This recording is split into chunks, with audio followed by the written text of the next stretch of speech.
Assalamualaikum warahmatullahi wabarakatuh. Alhamdulillah rabbil alamin. Wassalatu wassalamu ala ashrafil anbiya'i wal mursalin sayyidina Muhammadin wa ala alihi wa ashabihi ajma'in. Qala Allah ta'ala fi kitabihil karim ba'da a'udzu billahi minasyaitonir rajim. Ya ayyuhalladzina amanu taqullaha haqqa tuqatih wa la tamutunna illa wa antum muslimun. Wa qala ta'ala fi ayatin ukhra wa idza qara'tal qur'ana ja'alna bainaka wa bainal ladzina la yu'minuna bil akhirati hijaban mastura. Amma ba'd. Jamaah salat subuh Masjidil Manar rahimakumullah. Alhamdulillah, pagi hari ini kembali kita bersyukur Allah masih mengizinkan kita salat subuh berjamaah. Mudah-mudahan salat kita diterima Allah Subhanahu wa taala. Salawat salam sejahtera kita doakan tercurah kepada manusia pilihan teladan kita bersama Nabiullah Muhammad sallallahu alaihi wasallam, keluarganya, sahabatnya, para pengikutnya yang setia hingga akhir zaman, dan semoga kita termasuk umatnya yang dirahmati Allah taala, umatnya yang berhak menerima syafaatul uzma beliau di hari berbangkit nanti. Amin ya rabbal alamin. Hari ini kajian kitab Ensiklopedia Akhir Zaman masih meneruskan bahasan penulis Syekh Al-Mubayyad hafizahullah di bawah subjudul Teori Ahli Astronomi tentang kemungkinan jatuhnya serpihan langit atau kerikil dari langit. Ini sudah kita bicarakan sebahagiannya, tapi yang perlu kami garis bawahi adalah intisari paparan yang sudah disampaikan pada bahasan ini. Ada beberapa poin.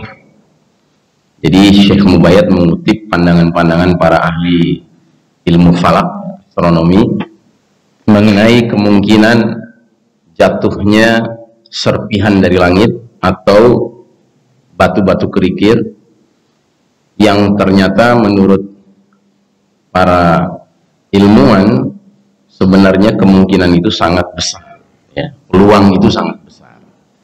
Hanya saja Allah Ta'ala sampai hari ini belum mentakdirkan berbenturan dengan planet di mana kita sama-sama menghuni ini. Nah, karenanya kita perlu mencatat intisari dari paparan yang sudah disampaikan pada bahasan ini. Ada beberapa poin.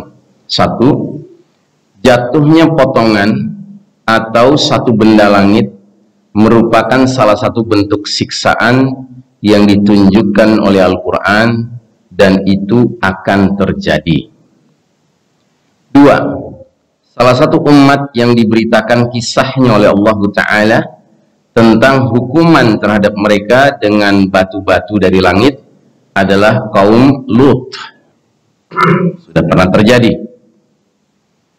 Tiga, karakter lontaran bebatuan dari langit itu bukanlah acak dan kebetulan belaka, akan tetapi hukuman dari Allah yang terjadi semata-mata menurut kehendak Allah dan kebijaksanaan Allah.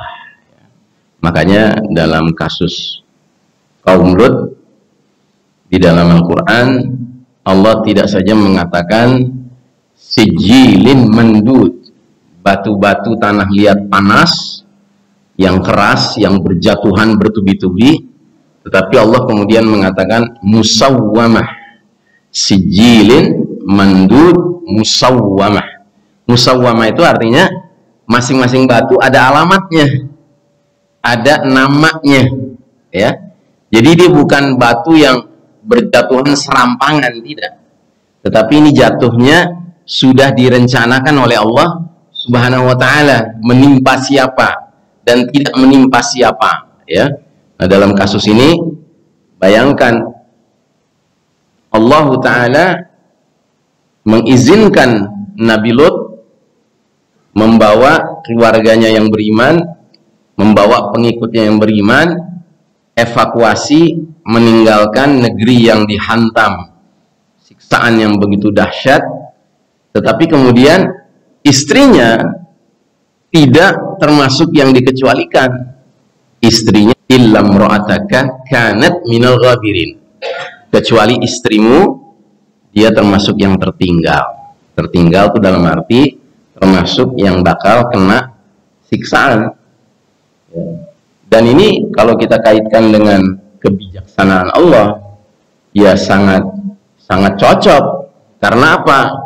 Karena ternyata istri Nabi Lut bukanlah seorang wanita yang mempunyai sikap yang benar terhadap penyimpangan kaum Lut. Jadi istri Nabi Lut itu istilahnya diam-diam tidak menentang homoseksual, bahkan dia memfasilitasi kaumnya untuk melakukan homoseksual. Ketika datang tamu-tamu berupa malaikat yang hadir dalam bentuk wajah atau wujud pria-pria rupawan, ganteng-ganteng, menjadi tamunya Nabi Lut, tengah malam datang, dan Nabi Lut buru-buru menyuruhnya masuk ke dalam karena Nabi Lut tahu perangai kaumnya. Kalau sempat kelihatan sama kaumnya, boro-boro yang rupawan, boro-boro yang ganteng, ya kan, yang apa aja juga jadi gitu, ya. Makanya disebutkan kaum Lut itu suka menyamun, ya, di tengah jalan musafir-musafir laki-laki yang berdatangan ke negeri Sodom, Gomorrah, dan negeri-negeri lainnya yang memang di situ perilaku liwat ramai, itu disikat sama mereka, mau ganteng mau nggak ganteng, apalagi ganteng. Nah, langsung disembunyikan sama Lut ke dalam rumahnya, tapi malah istrinya diam-diam keluar rumah, ya, menyelinap mengabarkan kepada kaumnya adanya tamu-tamu yang ganteng-ganteng ini, ya. Nah, karenanya istri Nabi Lut ini termasuk yang terkena azab, sekalipun dia tidak terlibat dalam perilaku liwat. Nggak mungkin, dia perempuan, dia bukan laki-laki, tapi tetap dia terkena ancamannya. Dan pelajaran buat kita tentunya adalah janganlah kita terhadap kemungkaran, kemaksiatan, ya, kezaliman itu bersikap toleran. Ya, nggak boleh, nggak ada ceritanya toleransi dengan kebatilan, ya. Nggak ada ceritanya udahlah kita netral aja deh gitu daripada ribut. Nah, gitu, nggak ada, ya. Nggak ada ceritanya ini karena alasan HAM, hak asasi manusia, ya kita biarkan saja, ya. Nggak bisa, Pak. Sikap harus tetap dimiliki oleh seorang mukmin, yaitu dia tidak bisa kompromi dan toleran dengan kemaksiatan, dengan kezaliman, dengan kebatilan. Poin keempat, ancaman jatuhnya bebatuan dari langit atau serpihan langit itu masih tetap ada sampai sekarang. Banyak ayat menjelaskan bahwa merasa aman dari itu dan merasa tidak akan terjadi lagi adalah termasuk bentuk kebodohan, ya. Jadi kalau kita nganggap, ya itu kan zaman dulu, zaman sekarang nih kita udah serba canggih teknologi kita bisa mendeteksi kapan mau datang, nah misalnya begitu, ya kan? Ya kan, banyak orang zaman sekarang begitu. Dia mengatakan, ya wajar di zaman kaum Lut mereka belum punya teknologi radar, dengan teleskop gitu ya, untuk bisa memantau batu-batu yang bakal berjatuhan. Coba kalau kita mengalami hal seperti itu, kita tahu bagaimana cara mensikapinya. Ya, jauh-jauh waktu kita sudah bisa menghindar, ya, kita sudah bikin bunker-bunker dan seterusnya, Pak. Ya, ungkapan-ungkapan yang menunjukkan kebodohan pada hakikatnya menurut kacamata Al-Quran. Yang kelima, pada sebagian tanda-tanda hari kiamat terkandung petunjuk bahwa jatuhnya benda langit akan menimpa individu tertentu dari umat ini, ya. Jadi ada isyarat bahwasanya kejatuhan benda langit sebagai bentuk azab dari Allah Ta'ala menimpa individu tertentu dari umat ini. Yang keenam, kita amati dari sejumlah ayat bahwa kejatuhan benda langit berkaitan erat dengan jatuhnya potongan atau serpihan dari langit dengan kondisi awan hitam yang bertumpuk-tumpuk, ya, seperti yang disebutkan dalam surat Allahumma sholli ala Muhammad, surat At-Tur, ya. Dalam surat At-Tur itu Allah mengatakan bahwa jatuhnya benda dari langit itu kisfan minas sama'i saqitan yaquluna sahabun markum. Ketika manusia melihat berjatuhan serpihan-serpihan dari langit, ya, ada asap di belakangnya yang mengikutinya, dan manusia akan mengatakan itu adalah ya sahabim mashum. Jadi dianggap sebagai awan, seperti awan, padahal itu bukan awan ya, tapi itu adalah asap dikarenakan tingkat kecepatan yang tinggi dari benda angkasa itu jatuh sehingga menimbulkan gesekan dengan udara dan menimbulkan asap ya. Ini sesuai dengan apa yang dipaparkan kalangan astronomi, bahwa jatuhnya satu meteor cukup memunculkan lingkaran asap yang tebal yang menyelubungi seluruh bola bumi dan menutupi sinar matahari dari planet bumi ini. Ya, kalau kata Nabi SAW dalam hadis beliau tentang ad-dukhan, dukhan ini akan menyelimuti seluruh wilayah timur dan seluruh wilayah barat permukaan bumi ini, arba'ina laylah wa arba'ina yauman, 40 malam 40 hari. Jadi gelap gulita selama 40 malam 40 hari. Yang ketujuh, kita cermati bahwa perasaan aman dari kemungkinan jatuhnya potongan langit atau benda langit lainnya yang terjadi pada orang-orang kafir, dan sikap ini telah ditetapkan sebagai sifat keburukan oleh ayat-ayat Al-Quran karena mereka menganggap jauh bahaya yang dekat dan mengancam mereka setiap waktu. Rasa aman ini muncul karena kebodohan mereka. Dipetik pula pelajaran bahwa kalangan yang paling takut terhadap jatuhnya benda langit ini dan paling sering mengamatinya setiap saat adalah para ilmuwan. Itu karena mereka melihat sendiri indikasi dan bukti yang mengukuhkan terjadinya peristiwa tersebut ya. Jadi kalangan ilmuwan selalu jumlahnya sedikit, Pak. Sehingga sekalipun mereka ilmuwan, sekalipun mereka sudah mengumumkan, sudah melaporkan kepada publik ya kan apa yang mungkin bisa terjadi, tetapi ada saja di tengah masyarakat yang tidak mau peduli dengan itu ya. Dan biasanya yang paling pertama tidak peduli dan tidak mau itu dipublikasikan itu kalangan yang merasa dirinya paling berkuasa, yang punya otoritas ya. Kenapa? Karena yang punya otoritas berkepentingan supaya masyarakat tenang terus, santai terus, aman terus, rasa aman terus begitu ya kan. Jadi dengan pertimbangan itu, kalau masyarakat tetap aman, maka pariwisata bisa berjalan ya kan, pemasukan devisa buat negara dan seterusnya ya kan. Nah makanya sering kita temukan bahkan film-film Hollywood saja begitu.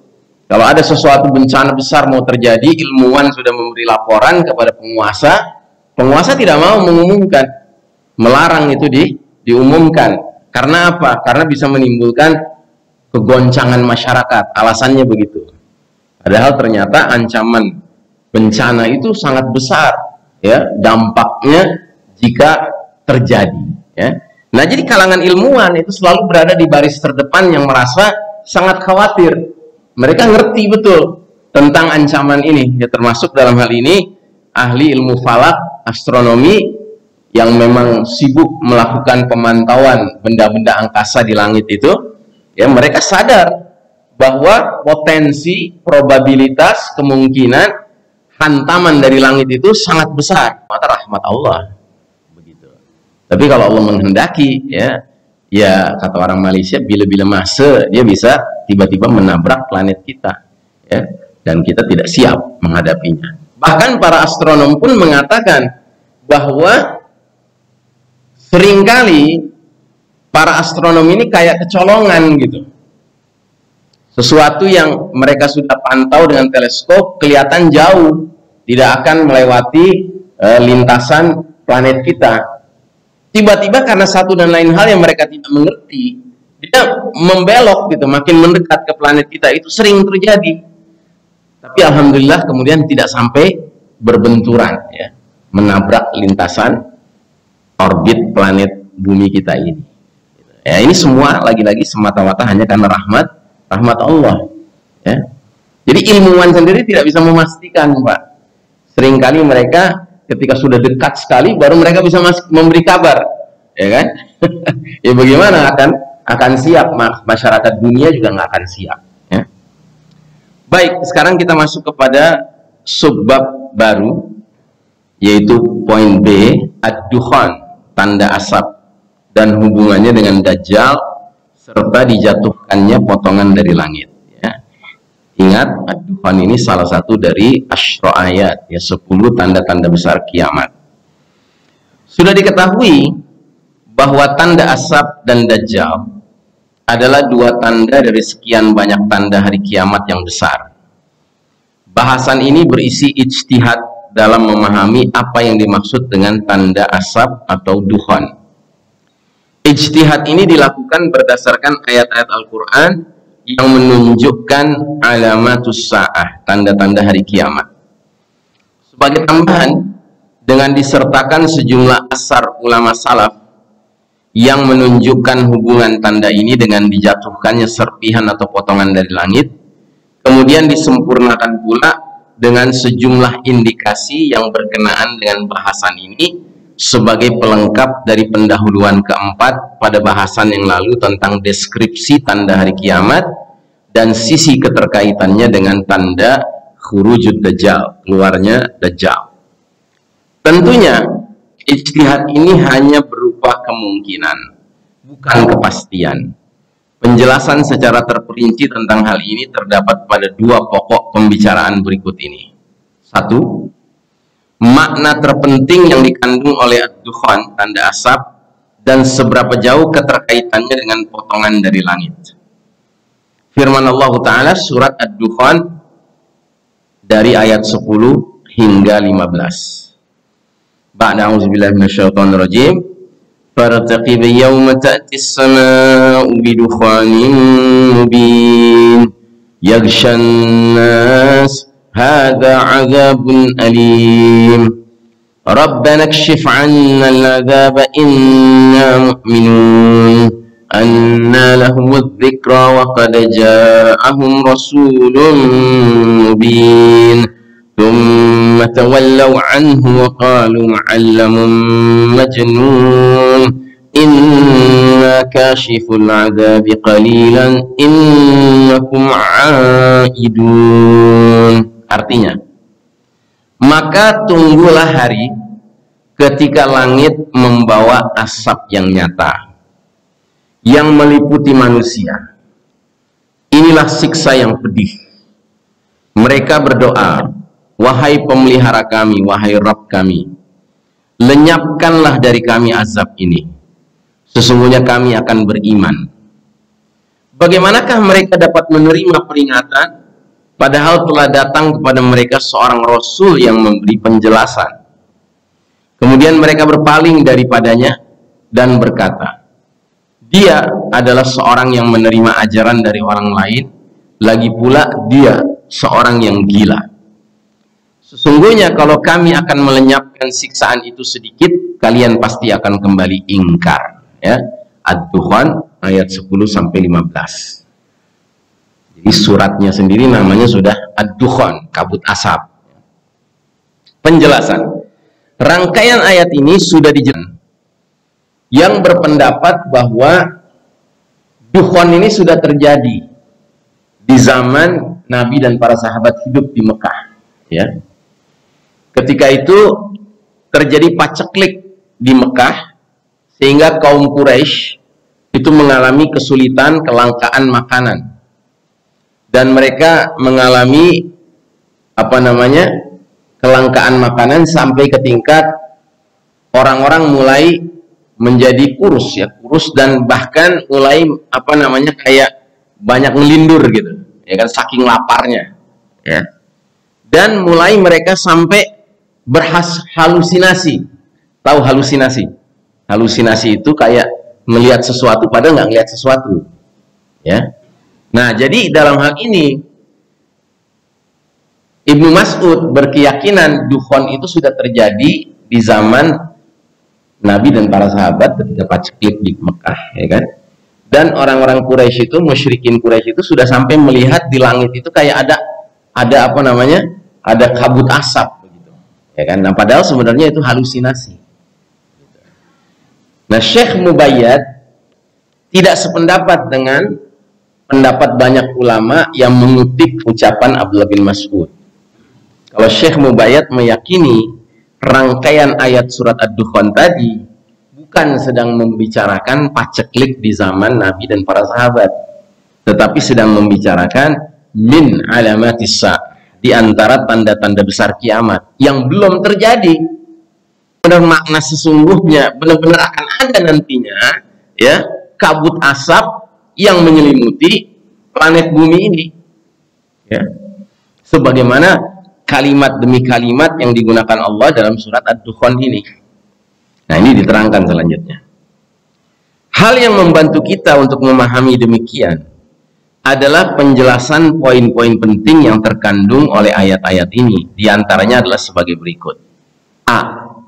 Firman Allah kepada nabinya, fartaqib, maka tunggulah. Ini merupakan isyarat bahwa tanda ini pasti terjadi, tidak bisa tidak. Pasti terjadi, tidak bisa tidak. Tunggulah. B. Penyifatan asap dengan lafal mubin, ya, dukhanun mubin, ya, mubin itu artinya nyata atau terang, ya. Dukhan itu artinya asap. Jadi dukhanun mubin artinya asap yang nyata, yang benar-benar ada, bukan asap yang dilihat oleh mata orang yang kelaparan, ya kan, sehingga kelihatan kayak ada asap padahal nggak ada asap. Atau kayak orang di tengah padang pasir, ya, sudah jalan sekian lama kehausan gitu kan, tiba-tiba dia melihat ada oase, ya kan, ada apa namanya, pohon korma, kemudian ada air gitu ya, dia lari mengejarnya. Tiba-tiba itu ternyata hanya fata morgana, ya, fata morgana istilahnya, sesuatu yang seperti terlihat ada padahal tidak ada, gitu. Nah, dengan Allah menggunakan kata mubin, nyata, terang, maksudnya jelas. Padanya ada indikasi asap ini adalah asap yang sesungguhnya, asap sejati, bukan sesuatu yang dikhayalkan dalam penglihatan orang seakan-akan itu asap. Jika tidak, andai kata itu bukan asap hakiki, niscaya ayat tersebut tidak menyifatkannya dengan mubin atau jelas atau nyata atau terang, ya. Ayat ini menunjukkan dengan jelas bahwa sumber asap tersebut adalah langit, ya, dari atas. Maksudnya dia datang dari atas, tetapi sumber itu tidak harus dari luar lapisan udara atau atmosfer planet bumi. Orang yang mengamati metode penjelasan Al-Quran pasti mendapati bahwa tatkala Al-Quran menceritakan tentang hujan, maka dia menyandarkan sumber turunnya hujan itu kepada langit. Padahal sebenarnya hujan dilahirkan di bumi, akan tetapi turunnya hujan secara normal dari atas sehingga disandarkan kepada langit.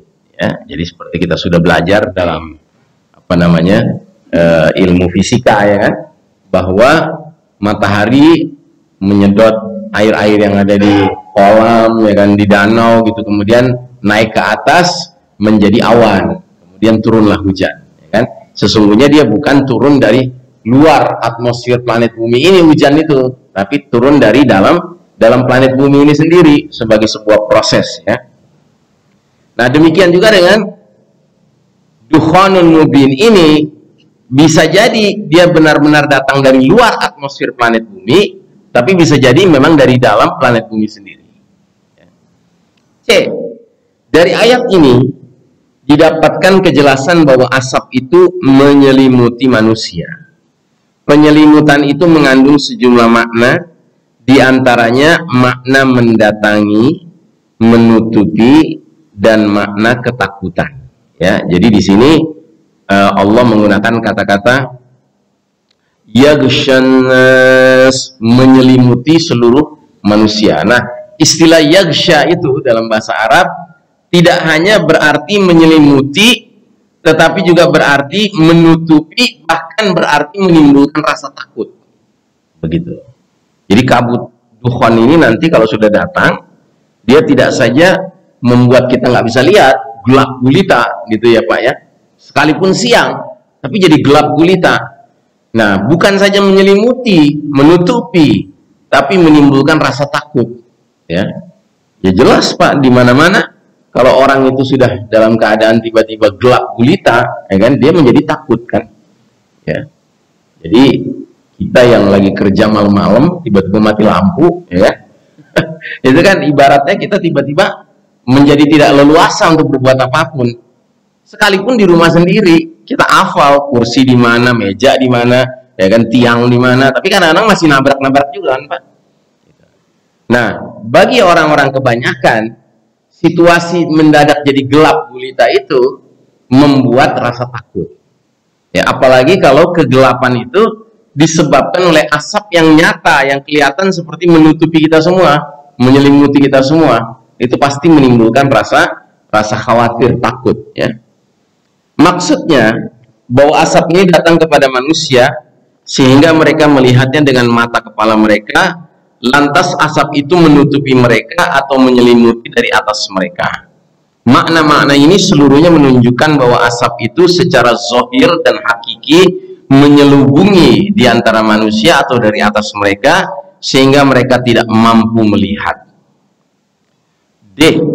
Penyifatan asap dengan siksa yang pedih merupakan petunjuk yang jelas asap tersebut sebagai hukuman mengerikan yang menimpa manusia, karena yang memberi sifat siksa ini sebagai azab yang pedih dan menyakitkan adalah Allah Subhanahu wa Ta'ala, ya.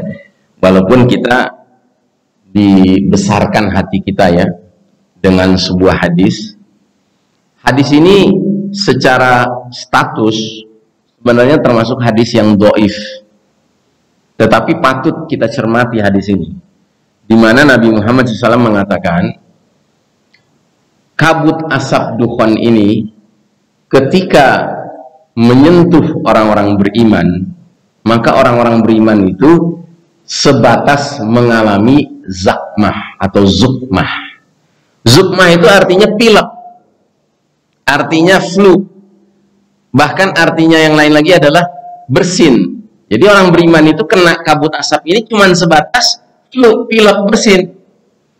Tapi kabut asap ini ketika menyentuh orang munafik dan orang kafir, badan mereka membengkak. Jadi tubuhnya membengkak dan keluar cairan-cairan dari lubang tubuhnya. Dari lubang telinganya keluar cairan, dari lubang hidungnya, dari lubang duburnya itu keluar cairan. Bahkan Ali bin Abi Thalib radhiyallahu an dalam satu asar mengatakan bahwa dukhan ini ketika menerpa orang-orang kafir dan orang munafik, binasa mereka. Begitu, ya. Nah, jadi ini satu kabar yang patut kita garis bawahi, sekalipun hadisnya dhaif. Cuman saya perlu menyampaikan, ya, sekalipun hadis dhaif, sekalipun dhaif hadis, ya kan? Tapi hadisnya dhaif, gitu loh. Ya kan? Kita mensikapi hadis dhaif ini nggak bisa sepenuhnya kita tolak, tapi nggak bisa sepenuhnya kita terima. Ya, karena kedhaifan itu kadangkala disebabkan karena perbedaan pendapat ulama tentang mata rantai pembawa riwayatnya. Gitu. Ya, teks hadisnya belum tentu dhaif, tetapi sanadnya ada bermasalah. Begitu. Nah, tapi ada hadis seperti itu, bahwa kabut dukhan ini perlakuannya beda kepada orang beriman, beda kepada orang kafir dan orang munafik, ya. Doa manusia kepada Allah agar menghilangkan siksa ini dengan janji bahwa mereka akan menjadi orang-orang beriman mengandung isyarat bahwa peristiwa-peristiwa ini merupakan kejadian besar. Manusia tidak dapat tempat melarikan diri darinya kecuali dengan berlindung kepada Allah Ta'ala. Keadaan mereka seperti keadaan para penumpang kapal yang hampir tenggelam, lantas mereka mendapati bahwa tiada yang mampu menyelamatkan mereka dari siksa Allah kecuali Allah. Ya, jadi mungkin Anda juga pernah mengalami, ya, kalau lagi naik pesawat, ya, itu di atas pesawat lagi terbang tinggi, ya, itu orang ngobrol, Pak, ngobrol kiri kanan, ya, di berbagai bangku-bangku penumpang itu. Nah, kalau terjadi tiba-tiba ada kantong udara, ya, jadi air pockets kalau istilahnya di udara itu pesawat akan tiba-tiba jatuh, kan, sud, gitu, ya, karena ada kantong udara, gitu, sud, jatuh. Nah, itu jatuh pertama, itu orang diam sebentar, terus kemudian ngobrol lagi, gitu kan. Tapi kalau tiba-tiba jatuh kedua kalinya, Pak, diamnya lebih lama, habis itu ngobrol lagi. Tapi kalau sampai 3 kali berturut-turut, nah itu biasanya lama tuh diamnya, gitu. Dan tiba-tiba kita sudah mulai ngelihat orang kiri kanan kayak sedang berdoa gitu. Bukan kayak sedang, memang iya gitu. Iya ya. Dan Al-Qur'an menggunakan istilah tiba-tiba di dalam bahtera yang diterpa ombak badai, ya kan, sehingga dia terombang-ambing begitu, semua penumpang di bahtera itu akan berdoa mukhlishina lahuddin, dengan penuh kesungguhan, ya kan, mengharapkan pertolongan Allah Ta'ala. Dan itu kondisi orang itu benar-benar tiba-tiba jadi beriman, itu muncul, Pak, ya kan? Cuma bedanya antara orang yang imannya sejati dengan yang palsu adalah begitu udah aman lagi, udah tenang lagi, ya udah maksiat lagi, nggak karuan lagi gitu obrolannya. Tapi kalau orang yang imannya sejati, Pak, ya kan, ya setelah aman pun ya dia tetap tenang, bicaranya nggak macam-macam, yang kelakuannya nggak macam-macam gitu, karena dia sadar bahwa ancaman dari Allah itu bisa kapan saja datang. Dia nggak perlu mengalami situasi yang sangat mengerikan seperti itu.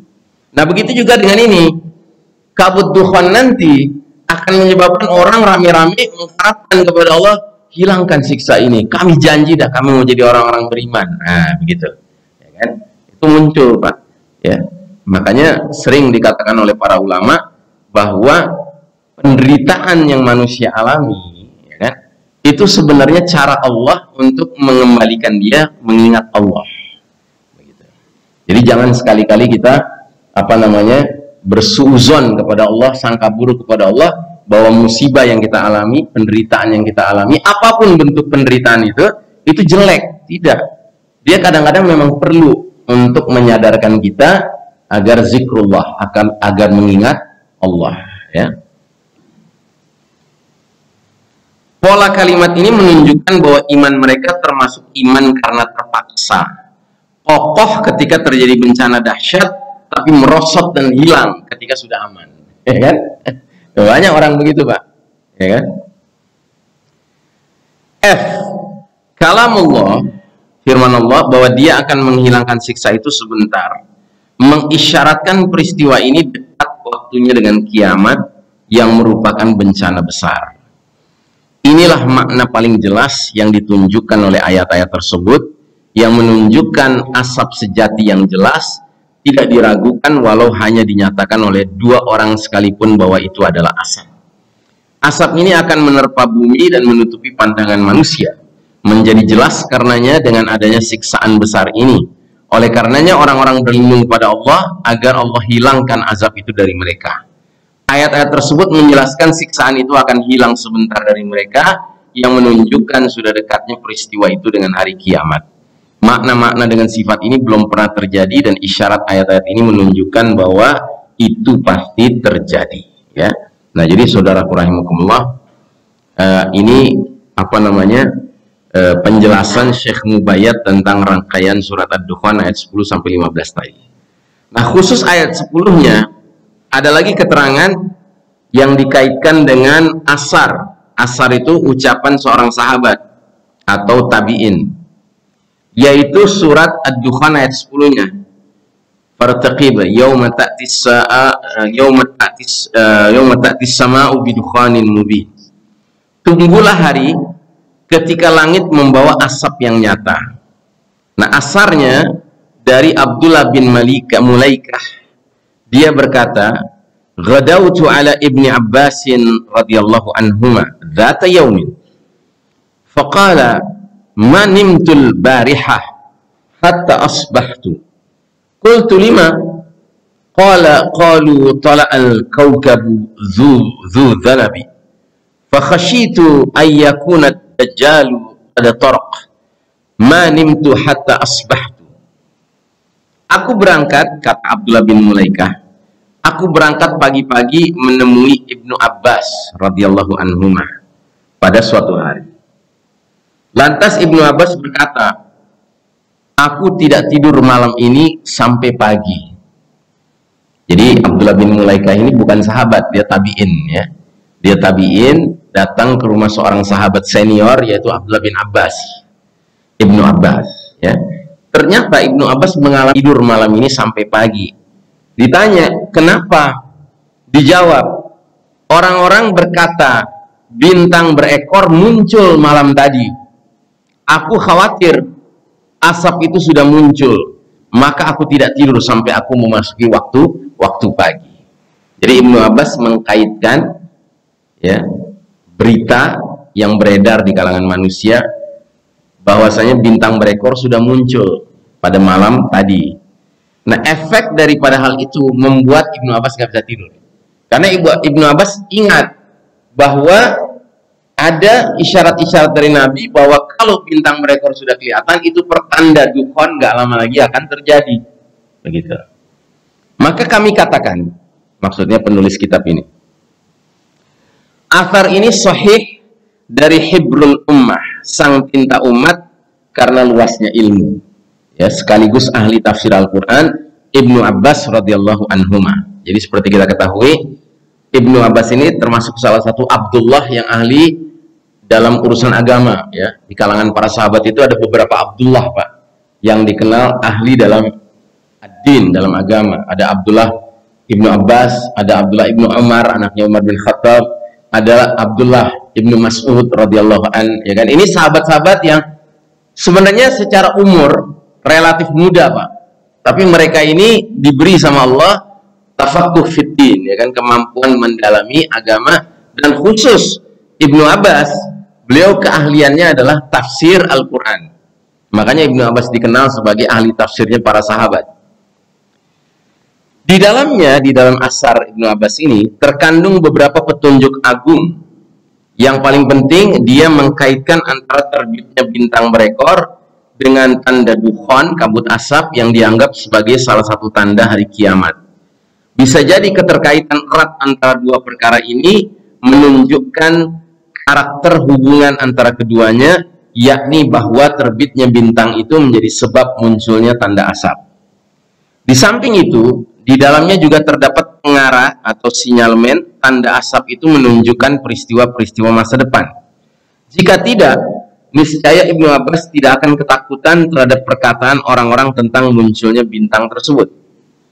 Pada hadis ini juga terkandung petunjuk yang menjamin tanda asap itu terjadi. Niscaya ahli fikih dan tintanya umat ini, Ibnu Abbas, tidak akan mengalami ketakutan terhadap munculnya bintang berekor, karena dia pasti tahu bahwa ada beberapa peristiwa yang belum terjadi sebelum tanda ini, seperti Dajjal misalnya. Ketakutan Ibnu Abbas menjadi dalil yang menunjukkan dia yakin terjadinya tanda asap itu sebelum kemunculan Dajjal. Ini sesuai dengan hadis yang berisi 10 tanda besar kiamat yang menyebut ad-dukhan sebelum menyebut ad-dajjal. Ini juga sesuai dengan tindakan Nabi SAW dalam menguji Ibnu Sayyad dengan tanda asap karena anggapan bahwa Ibnu Sayyad itulah Dajjal. Pernyataan Ibnu Abbas ini juga sesuai dengan deskripsi ahli astronomi, ahli ilmu falak, serta kesimpulan mereka akan terjadinya keadaan yang sangat mengerikan akibat munculnya asap yang menyelimuti bola bumi, satu keadaan beberapa saat setelah jatuhnya meteor ke planet bumi ini. Baik, kita lanjutkan. Dari ahli, karena perkataan yang didasarkan atas sesuatu yang gaib seperti ini tidak mungkin berasal dari ijtihad pemikiran manusia ra'yu. Dengan demikian pastilah sumbernya wahyu. Asar ini tidak secara jelas menerangkan karakter tanda yang terbit bersama dengan terbitnya matahari itu. Pada sejumlah asar terdapat berita yang menerangkan apa yang dimaksud dengan tanda ini. Di antaranya adalah asar yang diriwayatkan Husain ibnu Ali radhiyallahu anhuma. Husain bin Ali ini anaknya Ali bin Abi Thalib, cucunya Nabi, ya. Jadi cucunya Nabi pernah mengatakan, "Idza ra'aitum 'alamatan fis samaa narun 'azimatun min qibalil masyriq tatlu'u layaliyah fa indaha farajan nas wa hiya quddamul mahdi alaihi salam." Apabila kalian melihat tanda di langit, api besar dari arah timur muncul selama beberapa malam, maka pada saat itu orang-orang menjadi lapang karena itulah tanda kedatangan Al-Mahdi. Jadi ada pembahasannya ini sampai menyangkut pembicaraan tentang munculnya Al-Mahdi. Ya, karena memang Al-Mahdi ini sekalipun bukan termasuk min Alamatul kubro, 10 tanda besar, beriringan dengan waktu 10 tanda besar sudah mulai bermunculan. Ya. Bahkan banyak ulama mengistilahkan Al-Mahdi ini kayak jembatan antara tanda-tanda kecil kiamat yang begitu banyak yang datang lebih dahulu dengan tanda-tanda besar kiamat yang jumlahnya cuma 10. Ya, Al-Mahdi kayak jembatannya, penghubungnya. Makanya ada pembicaraan berkaitan dengan Al-Mahdi di dalam rangkaian pembicaraan soal ad-dukhan ini. Jamaah sekalian rahimakumullah, untuk sementara karena waktu kita cukupkan sekian dulu. Insya Allah kita akan lanjutkan pada pertemuan berikutnya. Ya, kita akan masuk kepada pembicaraan tentang Al-Mahdi ini agak lebih dalam nantinya. Ya, dikaitkan dengan peristiwa di langit. Ya, sekian barangkali dari kami pagi hari ini. Sebelum kita tutup, kalau ada yang mau bertanya jawab silahkan. Wassalamualaikum warahmatullahi wabarakatuh.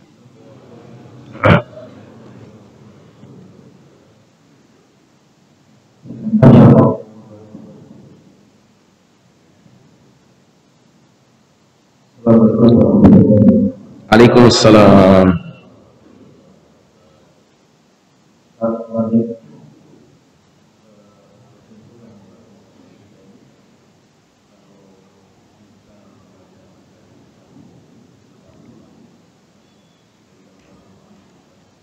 Nggak kedengeran Pak, suaranya keras sedikit.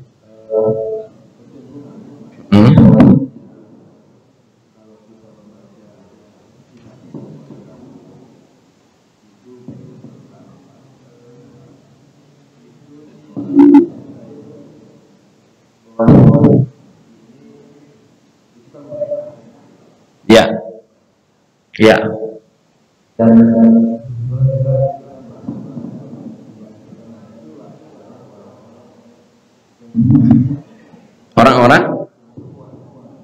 Orang-orang, oh yang berbuat, ya, ya, ya.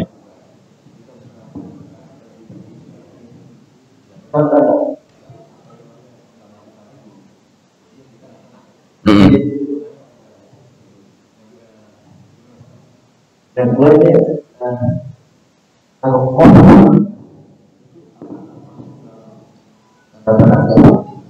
apa? COVID. Oke.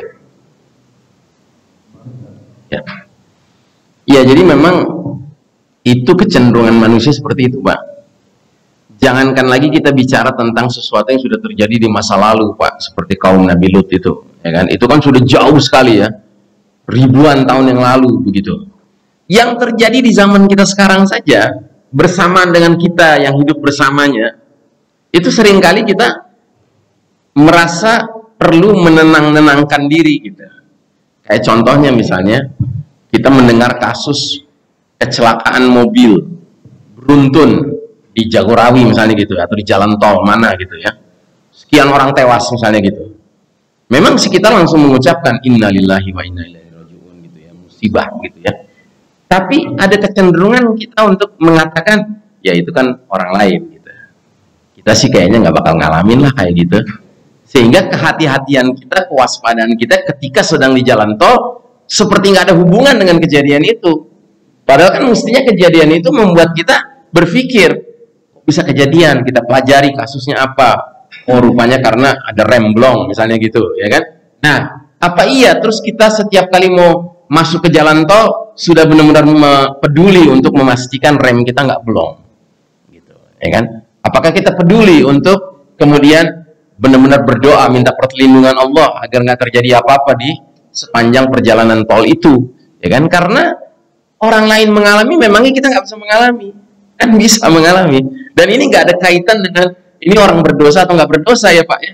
Kecelakaan itu kan sesuatu yang sifatnya bisa menimpa orang soleh, bisa menimpa orang jahat, begitu, nggak ada urusan, begitu. Nah, jadi memang itu kecenderungan manusia Pak. Manusia itu ingin seperti menenangkan dirinya sendiri ketika sesuatu terjadi pada orang lain atau kaum lain gitu kan.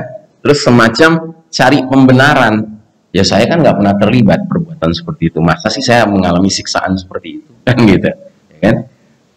Maka pantaslah sampai Allah menurunkan ayat surat Al-Anfal ayat 25 yang berbunyi wattaqu fitnatan la tusibanna allazina zalamu minkum khassah. Takutlah kalian akan siksaan yang tidak menimpa orang-orang zalim saja di tengah-tengah kalian. Ya sampai Allah menurunkan ayat itu untuk menyadarkan kita yang mengaku beriman ini supaya hati-hati, jangan menyangka bahwa siksaan itu hanya akan menimpa orang-orang yang zalim saja. Kita harus senantiasa waspada, ya. Dan jikapun siksa datang menimpa orang-orang zalim, lalu kita kena tepak, kata orang Betawi, ya, kena tepak itu maksudnya kita kena juga karena kejadian siksaan itu dekat rumah kita misalnya, sehingga kita termasuk yang kena, bahkan termasuk yang wafat, gitu kan. Jangan pula berkecil hati, karena ada ayat hadis juga Nabi mengatakan kepada istrinya Ummu Salamah radhiyallahu anha, idza zaharal ma'asi ammahumullah al-'adzab min indih, ya kan? Jika kemaksiatan sudah merajalela, sudah menjamur, ya kan, maka Allah akan timpakan azab yang berlaku umum, gitu. Terus Ummu Salamah langsung bertanya, ya Rasulullah, tidakkah ada orang-orang soleh di tengah mereka? Ya. Kata Nabi, orang-orang soleh itu kena juga, kata Nabi begitu, ya kan? Akan tetapi Allah akan mengampuni mereka dan merahmati mereka, begitu, ya kan? Nah, jadi kita ya meminta kepada Allah perlindungan dari azab, dari siksaan, ya kan? Dari fitnah, itu wajib. Tapi kalaupun kita akhirnya kena, itu bukan sesuatu hal yang mustahil, Pak. Itu bukan suatu hal yang mustahil. Makanya kita tidak bisa menggeneralisasi, ya, pukul rata bahwasanya kalau satu musibah bencana datang di suatu daerah pasti semuanya ini para orang-orang zalim saja. Tidak. Boleh jadi ada orang-orang soleh yang kena juga, gitu. Ya. Dan Allah menjadikan mereka kena, kan? Sambil Allah akan mengampuni, merahmati mereka, ya kan? Asalkan memang mereka memenuhi kriteria orang soleh yang sebenarnya, gitu. Jadi nggak ada jaminan, Pak, nggak ada jaminan, gitu. Kematian itu bisa berbentuk apa saja, gitu. Nah, pertanyaan kedua ini nggak gampang dijawabnya, Pak, ya. Apakah COVID ini termasuk min alamatis sa'ah, termasuk tanda-tanda akhir zaman atau tanda-tanda hari kiamat? Kalau meminjam pendapat seorang ulama dari Yaman, jadi ada ulama dari Yaman, Pak, namanya Syekh Abu Bakar Al-Adni Al-Mashhur. Jadi Syekh Abu Bakar Al-Adni Al-Mashhur ini, beliau terkenal dengan sebuah kitab kecil. Beliau bikin kitab kecil tentang hadis Jibril. Jadi hadis Jibril ini terkenal sekali, hadis ini diriwayatkan oleh Umar bin Khattab radhiyallahu anhu. Ini hadis di mana Jibril nanya ke Nabi, ya Muhammad, akhbirni al-Islam, jelaskan padaku tentang Islam. Nabi sebutkan rukun Islam yang 5. Jelaskan padaku tentang iman. Nabi sebutkan rukun iman yang 6, ya kan? Jelaskan padaku tentang al-ihsan. Nabi kasih penjelasan, engkau beribadah kepada Allah seperti melihat Allah. Kalau nggak melihat Allah, Allah melihatmu, ya kan? Terus kapan kiamat terjadi? Nabi jawab, yang ditanya nggak lebih tahu dari yang nanya. Apa tanda-tandanya? Nabi sebutkan 2 tanda. Bila seorang budak perempuan sudah melahirkan majikannya, 1.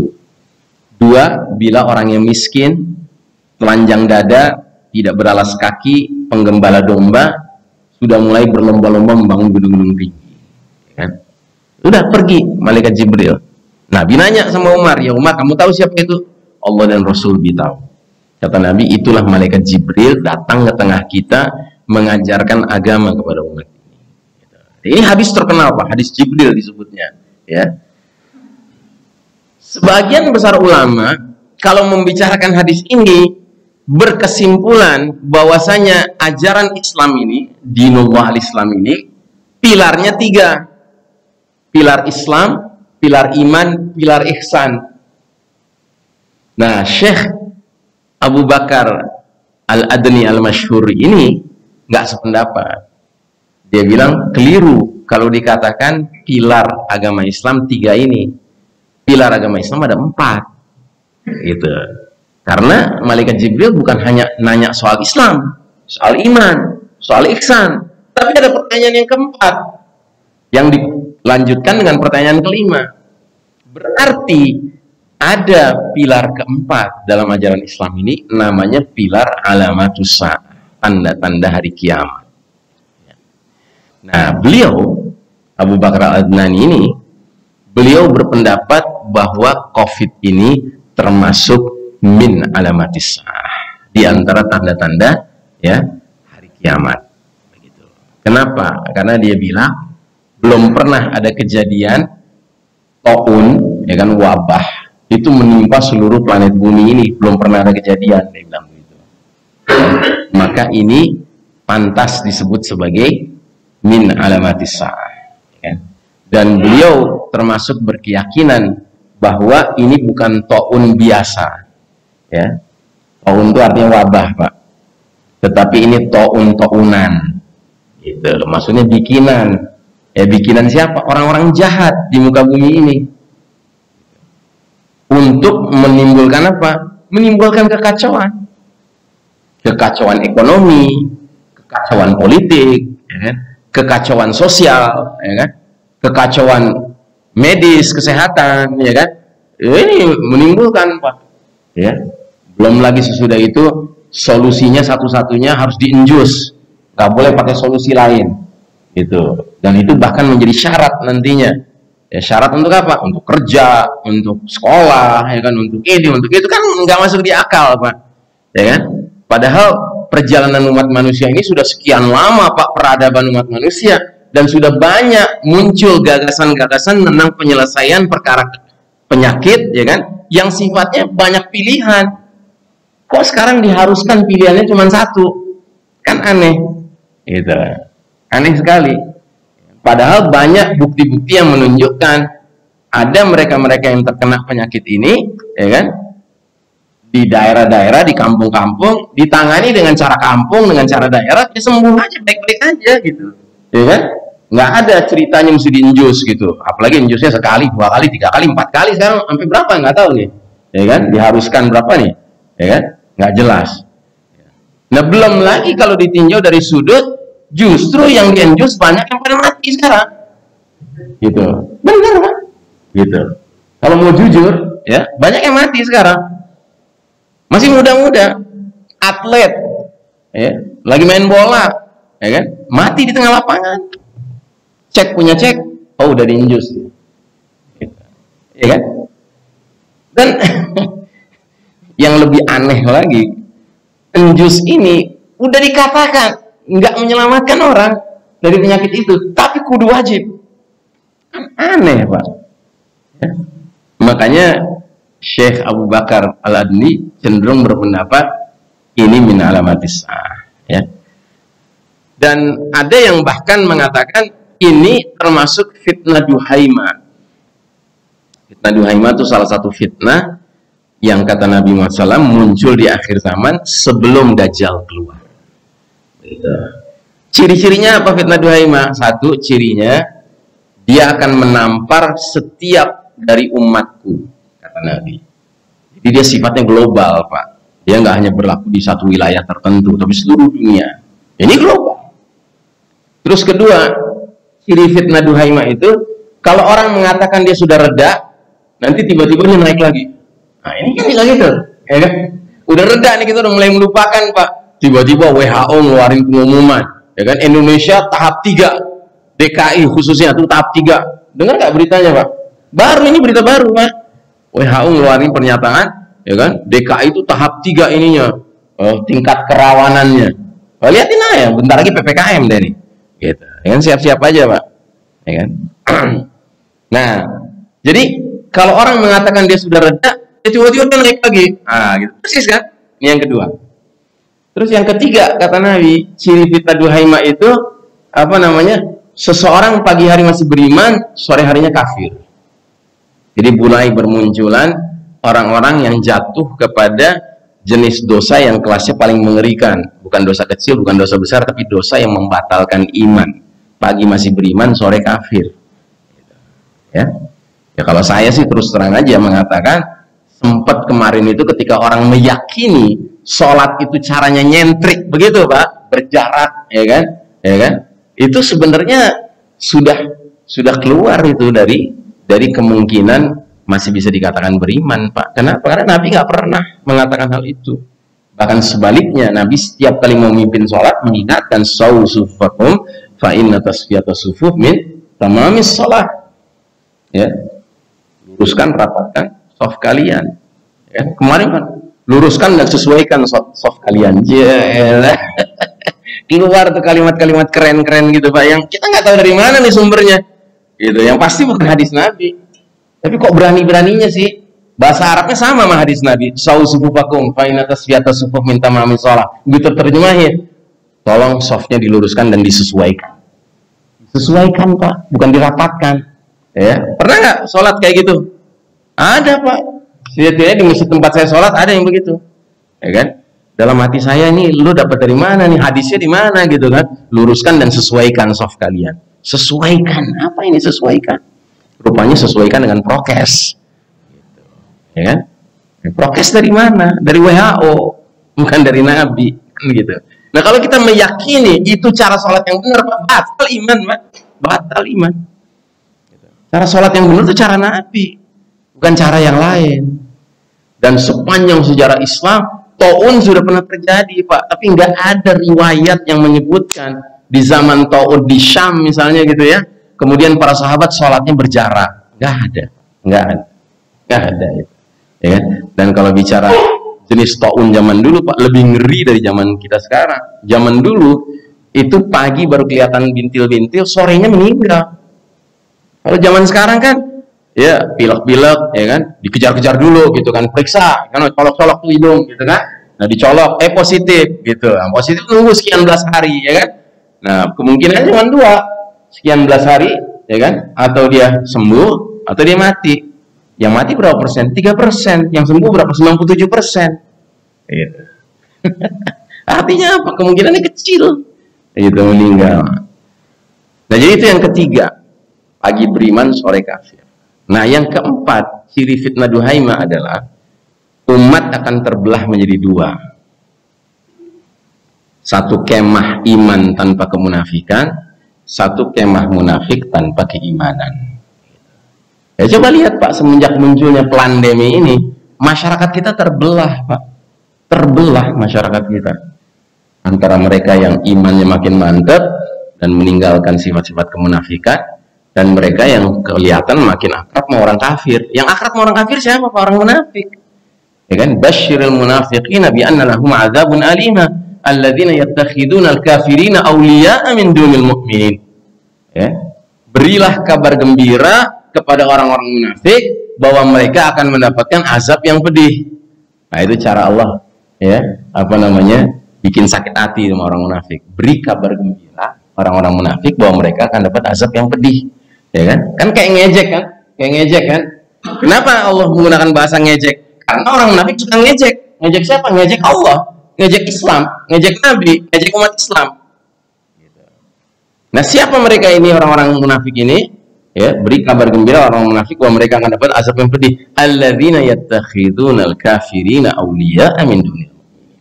Orang-orang munafik adalah mereka yang menjadikan orang-orang kafir sebagai teman setia, sebagai pemimpin, sambil meninggalkan orang-orang beriman. Ayabtaghuna indahumul izzah fa innal izzata lillahi jami'an. Apa mereka mengharapkan bisa mendapat kehormatan, kemuliaan, wibawa, marwah dengan akrab-akrab semua orang kafir? Padahal sesungguhnya wibawa, kemuliaan, marwah itu semua bersumber dari Allah Subhanahu wa Ta'ala. Ya. Jadi poin yang keempat ini juga tampaknya sudah mulai menjadi kenyataan. Makanya cocok kalau dikatakan pandemi ini sepertinya bagian dari min alamatis sa'ah. Dan kalau benar Pak, yang kita khawatirkan adalah ujung hadis tadi mengatakan jika poin-poin ini sudah muncul, kata Nabi, tunggulah kehadiran Dajjal, kalau nggak hari itu esok harinya. Artinya apa? Jadwal keluarnya Dajjal sudah semakin dekat. Tidak bermaksud menakut-nakuti ya, tapi kita semua harus mempersiapkan diri. Ya, karena dunia sudah senja Pak. Dunia ini sudah senja. Perjalanan kita sudah di babak keempat. Kita tinggal nunggu babak terakhir datang. Ya memang babak terakhir babak kejayaan, tapi sebelum sampai ke kejayaan itu Pak, wow, tribulasinya itu